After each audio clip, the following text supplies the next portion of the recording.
y su tema, Una Navidad sin justicia en el Estado de México. Muy buenas tardes, maestro Oscar, adelante. Muy buenas tardes, estimado Ariel, estimados radioescuchas. En el Estado de México continúa la injusticia. Pensábamos que con el cambio de gobierno, al término de la dictadura priista, iban a verse otros horizontes. Todavía no se ve. La red de autogestión y solidaridad, miembro del magisterio mexiquense, de la cual formamos parte, es a su vez parte de la plataforma Haz Valer Mi Libertad, un movimiento que lucha por la libertad de los presos inocentes en el Estado de México, y por este conducto manifestamos nuestra gran preocupación por lo que está pasando en la ciudad de Toluca. El movimiento Haz Valer Mi Libertad mantiene un plantón desde el día 1 de junio del 2023. Son sobre todo mujeres, señoras, mamás, hermanas, de presos que se encuentran en distintos penales del Estado de México. Llevan 210 días de plantón. Ellas comenzaron el 1 de junio y cumplirán 7 meses el 1 de enero. Su determinación es permanecer, luchar para que la amnistía sea una realidad y sean liberados por lo menos 23 presos de distintos penales del Estado de México. Ellas lucharon por la amnistía desde el 2020, se concretó en 2021, se empezó a aplicar, y esta amnistía ha liberado, según datos del propio Poder Judicial, a más de 3,000 personas, pero no así a los presos que han sido sentenciados por delitos de los llamados graves: secuestro, homicidio. En el Estado de México, la amnistía es una ley que posibilita la salida de la liberación de presos de estos, no importando el delito, incluso de delitos graves, si se establece por parte de algún organismo de derechos humanos que hubo violaciones a precisamente sus derechos humanos. Si la CODEM, Comisión de Derechos Humanos, dictamina que hubo violaciones, entonces deberán ser liberados. Y pasó así en el caso de 25 personas, pero el Poder Judicial no cumple con los términos de la ley. Y por ello, nuestras compañeras de Haz Valer Mi Libertad comenzaron desde junio de 2023 su plantón. Ellas han pasado por 2 huelgas de hambre, se han rapado la cabeza, se han desangrado para hacer manifestaciones y mantas y mensajes con sangre, han hecho más de un centenar de movilizaciones y de acciones, y todas estas acciones, lejos de convencer, de sensibilizar al Poder Judicial y al Poder Ejecutivo, entonces representado por Alfredo del Mazo, llevaron a que estos presos fueran no solamente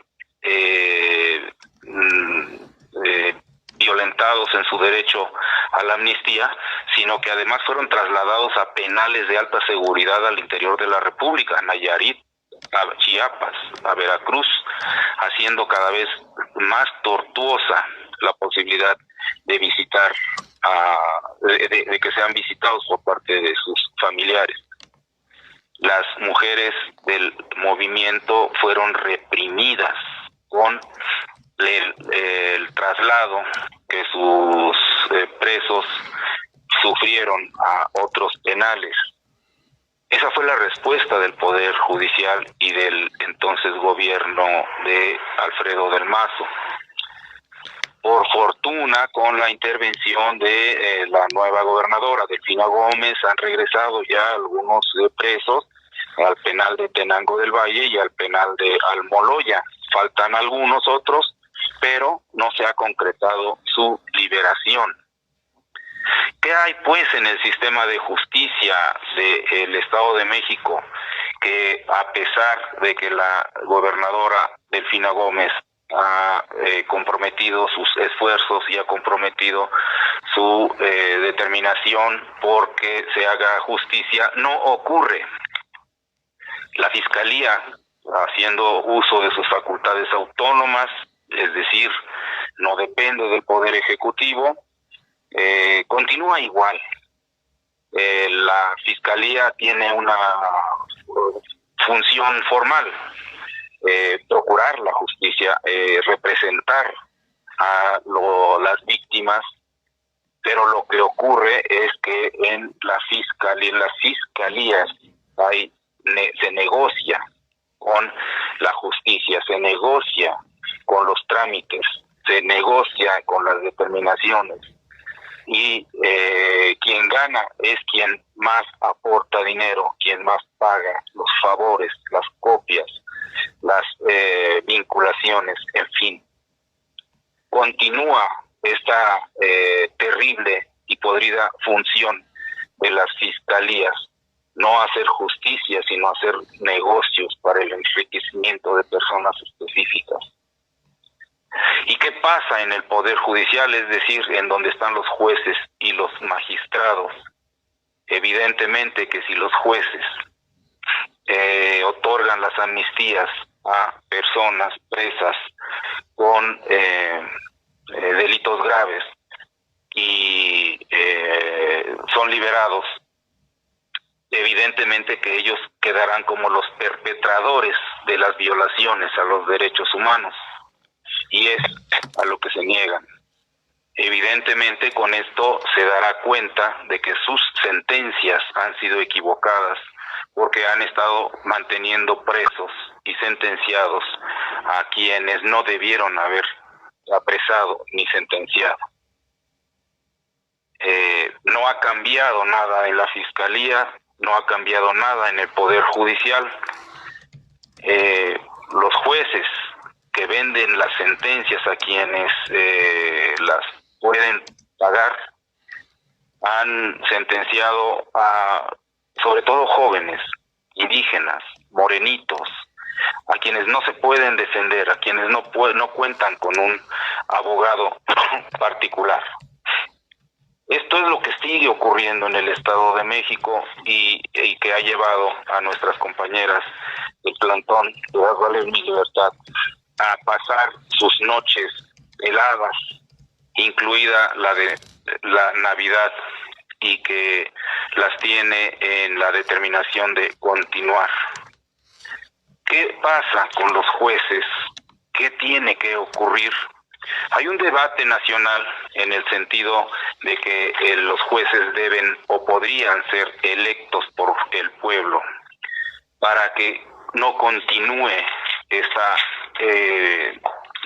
cadena, esta cascada de corrupción. Este que les habla ha estado preso. Estuve preso del año 2014 al 2018 en el penal de Texcoco, y ahí vimos, sentimos, vivimos lo que significa ser presos. Y entonces tenemos una propuesta para cómo definir los jueces, al menos en el ámbito penal. Les va a ser quizá chusco, quizá sea un chiste, no lo es serio. Nosotros pensamos que los jueces penales deben ser seleccionados con base en una forma de examen, y el examen debe consistir en que pasen por lo menos medio año en un penal del Estado de México o en algún penal. Es necesario que vivan la experiencia de luchar por la libertad, de sobrevivir a la cárcel, de sobrevivir y resistir las humillaciones para que sean jueces de otro perfil, con otra moral, con otra condición. En este debate nuestra propuesta es seria. Es necesario que los jueces, para que hagan otro tipo de sentencias, para que tengan una visión humana y verdaderamente de la justicia, es necesario que vivan y sobrevivan como los reos, como los presos o presos que están en proceso, o como los sentenciados. Es necesario que vaya su mamá o sus hermanas, que les lleven de comer en los días de visita, para que sean humilladas por los custodios. Quizás si se les concede una visita conyugal, que su cónyuge sea también extorsionada, humillada, desnudada, sometida a la precariedad y al abuso. Es necesario que vivan la prepotencia y los golpes de la policía, de los custodios, que se alimenten con esas raciones fétidas y putrefactas que dan en las cárceles porque se vendieron o porque se sustrajeron los productos que debían utilizarse para las raciones alimenticias. El solo hecho de solicitar copias, que sientan lo que es la tortura de solicitar y no recibir copias. Es más, que reciban la atención de abogados de oficio para que vean la frustración que ocasiona el ser supuestamente defendidos por un abogado de oficio que es absolutamente indiferente y que menosprecia a los que tiene que defender, que se enfrenten a la imposibilidad de leer leyes o códigos, porque los custodios, porque las prisiones no permiten que se introduzcan códigos o leyes para que se puedan defender los presos. Esto lo viví, esto no es ningún chiste, y es serio que se piense una manera de seleccionar y de definir a los jueces, haciéndoles pasar por esta experiencia. Seguramente serían jueces distintos. Mientras tanto, el plantón continúa. Los jueces, ahora el Poder Judicial, es así como una mancha de aceite que cae en agua y que todo lo contamina.